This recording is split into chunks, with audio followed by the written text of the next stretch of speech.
Valentine Hinoffy Thankbox အမည်ရှိ online အုပ်စုလိုက်ကတ်နဲ့ငွေစုဆောင်ခြင်းဝန်ဆောင်မှုကိုတည်ထောင်သူတူဖြစ်ပါသည်၎င်းသည်ဘူဂေးရီးယားနိုင်ငံမှမူရင်းဖြစ်ပြီးလက်ရှိတွင်စကော့တလန်နိုင်ငံအေဒင်ဘာမြို့တွင်အခြေစိုက်ကနေထိုင်ပါသည်ပထမတွင်ကွန်ပျူတာဂိမ်းပရိုဂရမ်ရေးသားခြင်းကိုသင်ယူခဲ့ပြီးဂိမ်းလုပ်ငန်းတွင်နှစ်နီးပါးလုပ်ကိုင်ခဲ့ပြီးနောက် application များဖန်တီးရာသို့ကူးပြောင်းလာခဲ့ပါသည်2015ခုနှစ်တွင် Bargain Bytes ဟူသောမိမိပိုင် application တစ်ခုကိုပင်ဖန်တီးခဲ့ပြီး၎င်း၏ပထမဆုံးကိုယ်ပိုင်ဖန်တီးမှုနှင့်မြင့်တင်မှုအတွေ့အကြုံဖြစ်ခဲ့ပါသည် Curated ဟူသောလူမှုကွန်ရက် application တစ်ခုကိုလည်းနှစ်နီးပါးလှုပ်ဆောင်ခဲ့ပြီးနောက်ဈေးကွက်ကိုဦးစားစစ်ဆေးခြင်းမရှိဘဲ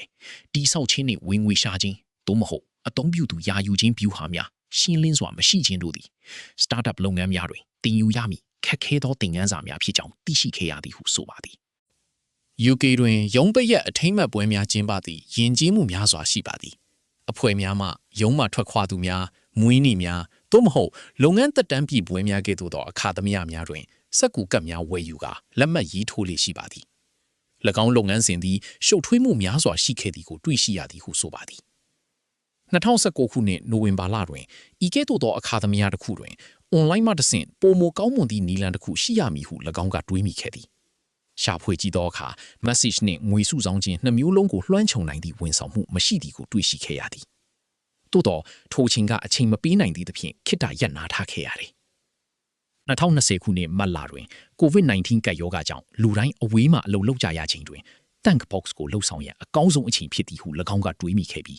2လအကြာမီလတွင် Thankbox ၏ပထမဆုံး version ကိုစတင်အသက်သွင်းနိုင်ခဲ့ပါသည် Valentine သည်2020ခုနှစ်အစောပိုင်းတွင်မှ website များတည်ဆောက်မိကိုစတင်သင်ယူခဲ့သည်အချိန်ကိုက်လှုပ်ဆောင်နိုင်ရန်၎င်း၏ဇနီးနှင့်သဘောတူညီထားသော budget တစ်ခုကိုသတ်မှတ်ခဲ့သည်ထို budget သည် developer တဦးအား2လသို့မဟုတ်3လကြာငှားရမ်းရန်မလုံလောက်သဖြင့်အခြားရွေးချယ်စရာတစ်ခုကိုရှာဖွေခဲ့သည်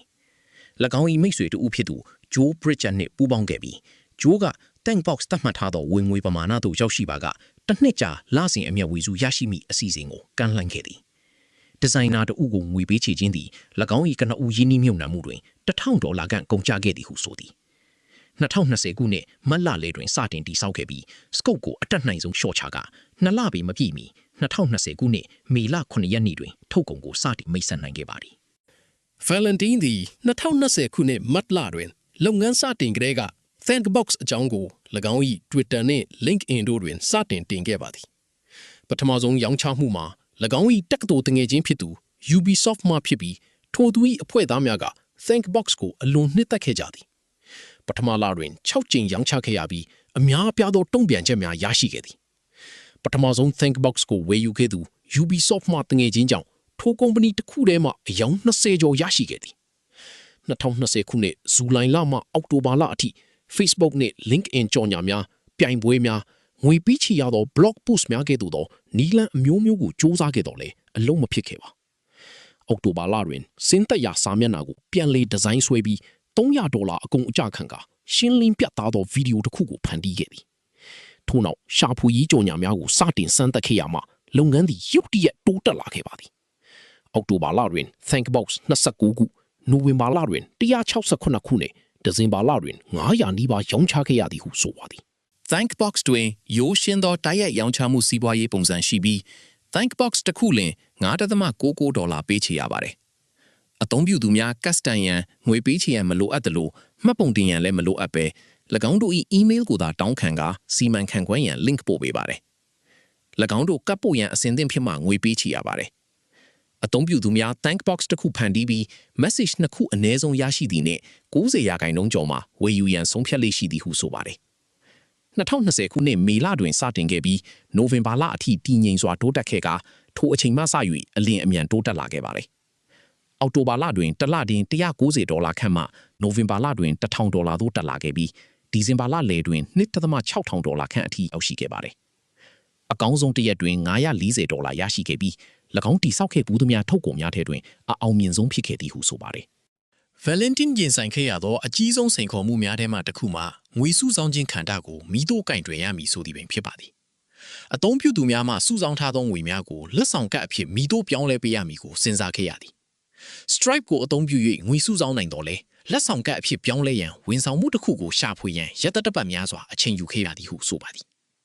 ၎င်းဝန်ဆောင်မှုသည်အများအားဖြင့်လုပ်ငန်းများမှ၎င်းတို့၏ဝန်ထမ်းများအတွက်လက်ဆောင်ကပ်များထုတ်ပေးရန်သာရည်ရွယ်ထားတော်လေ၎င်းကထိုဝန်ဆောင်မှုကိုအသုံးပြုခွင့်ရရှိအောင်လှုံ့ဆော်ခဲ့ပြီး$1.6,000ကျော်တန်ဖိုးရှိလက်ဆောင်ကပ်များကိုထုတ်ပေးခဲ့ပြီးဖြစ်ပါသည်အခြားစိန်ခေါ်မှုတစ်ခုမှာစည်ရင်းကင်ခြင်းဖြစ်သည်